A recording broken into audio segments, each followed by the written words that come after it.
Hi friends! I wasn't going to do a video till after because the rains are coming, so I was going to do a video when the rains are coming, but I found a nest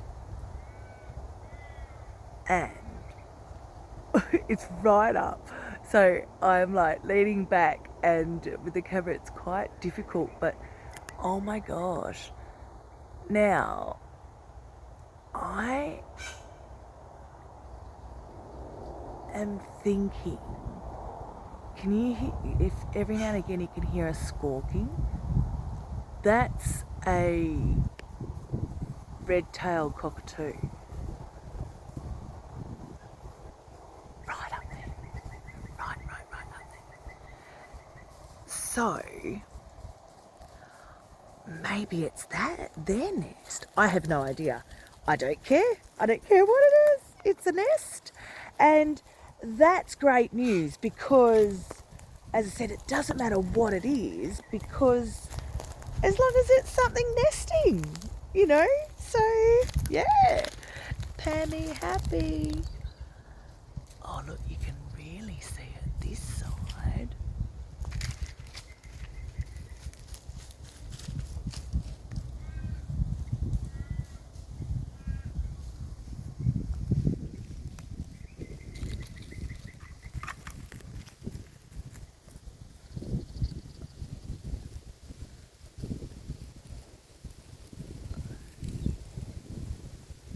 Haven't got a good shot of it, have I?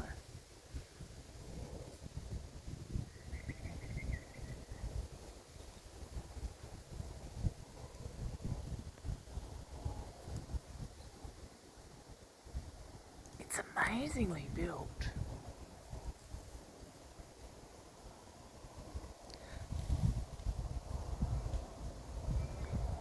It's, I'm at the back of my dam with my big river gums. Look at these big girls. I mean, phew. These are definitely the oldest trees on my property. Look how much she's swinging to the side. And then this one that's fallen down and still growing. Madness. But this is what they do. This is my big girl.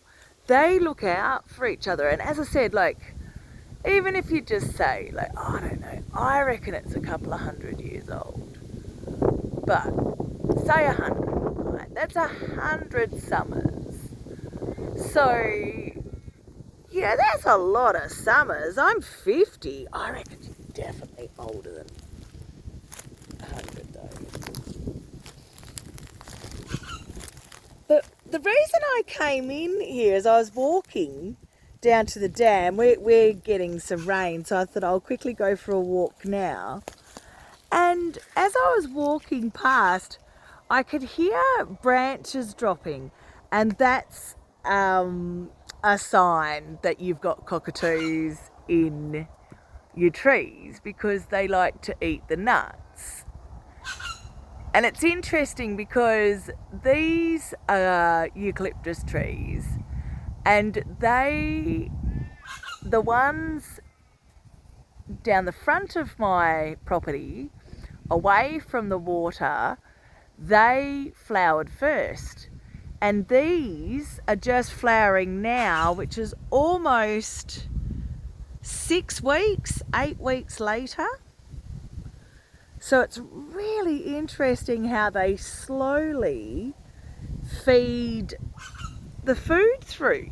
So instead of them all flowering at once and there only being enough food, you know, for one massive feast, they slowly do it over 8, 10 weeks. And as I, you know, keep saying in all my videos, is we have had no rain. So we've had, you know, 4 months of really dry, hot weather. So it really does take it from the land, you know, and it's these big old trees that have experience and have, you know how what's going on deep down, and they hold back water. You know, they hold back their nutrients until it's needed. And it's so interesting that they're coming out now, and now they're saying, you know, we're going to have rain. So it's almost like they're saying, okay guys, we made it. We made it through. We've done the tough.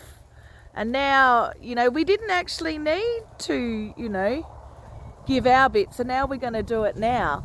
And I think this is when they're about to breed these birds. In Australia, it's very different. I think, well, some species. I think some species would definitely wait for the very hot summer to leave, and then like these next couple of months, you know, the next 8 weeks, everything is starting to come out. So it'd actually be a really nice time to breed. Oh, the sun's coming out. Isn't that beautiful? And this is it. You know, we had a really cool morning full of condensation. So the paddocks are still quite damp from that. Oh, excuse me.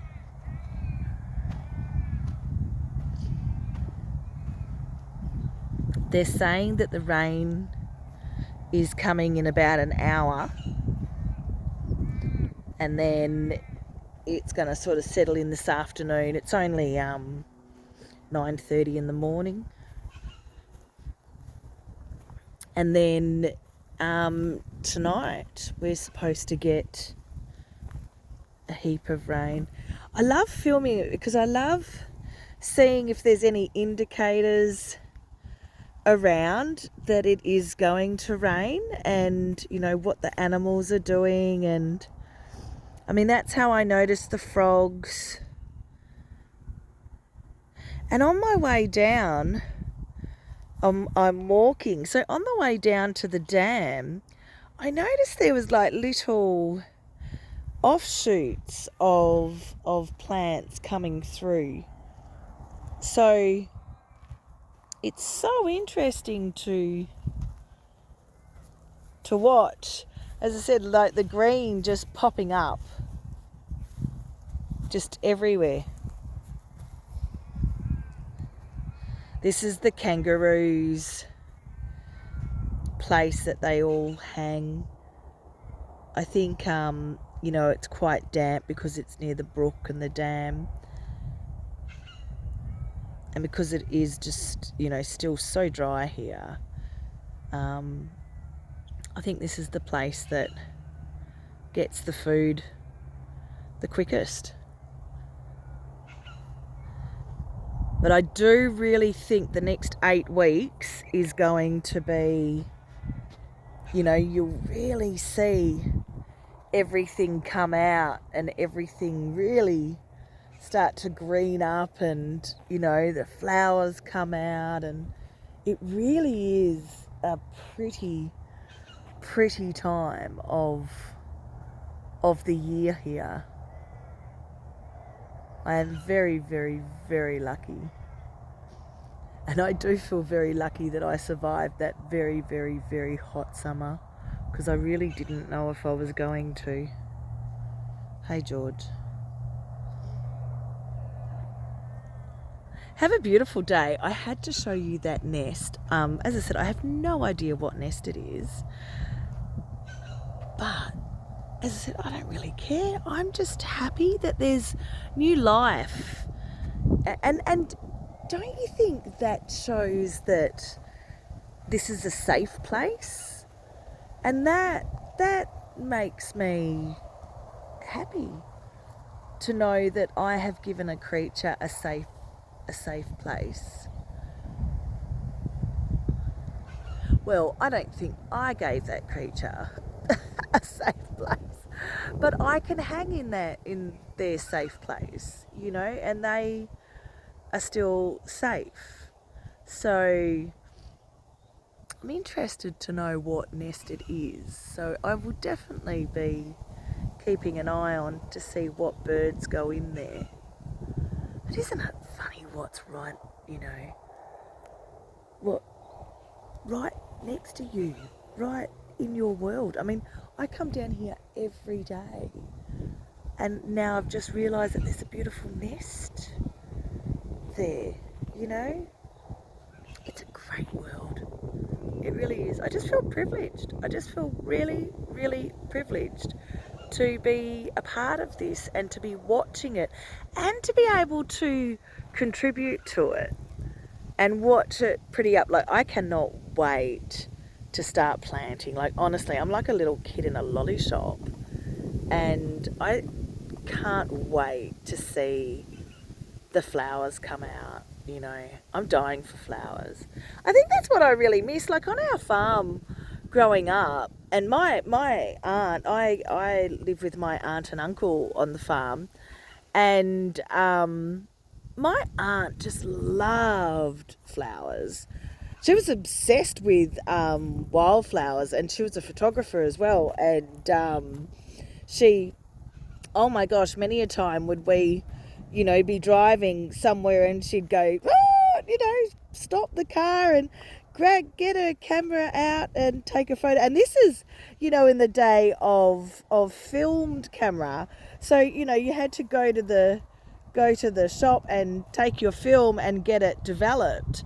So you didn't know, you know, what your photo was turning out like. And my aunt would take, you know, hundreds. Well, she's passed on, and when we were going through her photos, there was just, you know, I reckon thousands of photos of wildflowers.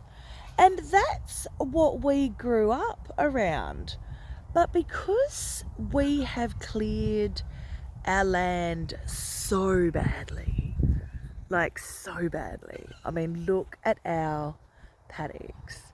And this is everywhere. And I haven't had any stock on this now for, you know, 16 months. You know, stock as in cows and sheep on it. So, you know, mine's starting to come back, but all the others are much worse than mine. And so we've lost all the flowers and all the little, you know, like they used to be like these little orchids that would come up, just bush orchids, just everywhere. And, oh, not everywhere, but, you know, otherwise she probably wouldn't have carried on the way she did. You know, she just loved it. But, you know, she was so happy to see them. And honestly, they would just shoot up in the strangest little places. And they are all our native food for our native animals. So if we don't have these flowers which have seeds and berries and nuts and all sorts of different little things these flowers have on them, then we can't feed the little native animals. And I think that's what my property is really missing, is those little tiny animals that drop the seeds and berries. So I think once I open up that gate to that brook and open up the fence on each side and start planting in that brook and around it, and then up here, this part of the brook, because this is all part of the brook here, and then all around my dam, you know, my dam wall, I start putting, you know, trees and shrubs, all that are made They are native Australian plants made for waterways. So they are not going to dry up this dam because they are made to hold the water. That's what they live in. They live in the water. So we don't have enough of them. You know, we have these barren dams which aren't healthy. Nothing else can live in it apart from your stock.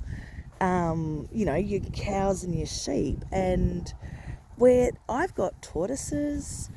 The other day I was looking at something at the dam and it looked like, I don't know, like some sort of little crab or I mean, I could be completely wrong because it was like in a very early stage of it. But it was fascinating to see. And you don't really know what's in here. Like, honestly, we really have no idea. So, and as I said, like look how look how dry and barren it is. So once I put some reeds and some grass, I got a heap of native grass the other day. Once I get all of that, oh my gosh, you know, there's going to be life that you just didn't know existed in here.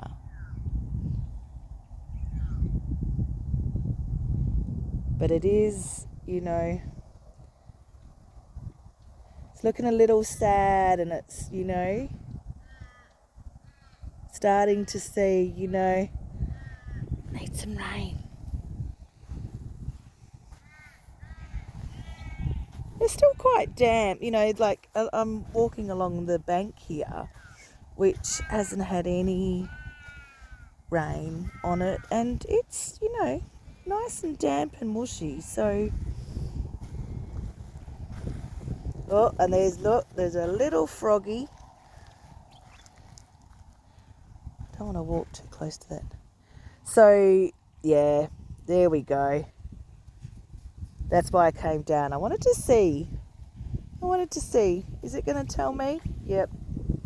Yeah, it's definitely going to rain.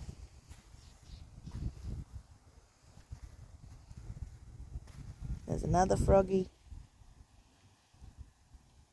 Yeah, for sure. And this is it. Like, you know, they'll tell you what's going on. There was lots and lots of birds out too this morning, so that's always a great indicator. Have a great day. Hopefully it rains very soon and I can send another video of look, it's raining. Oh, have a great day. Bye.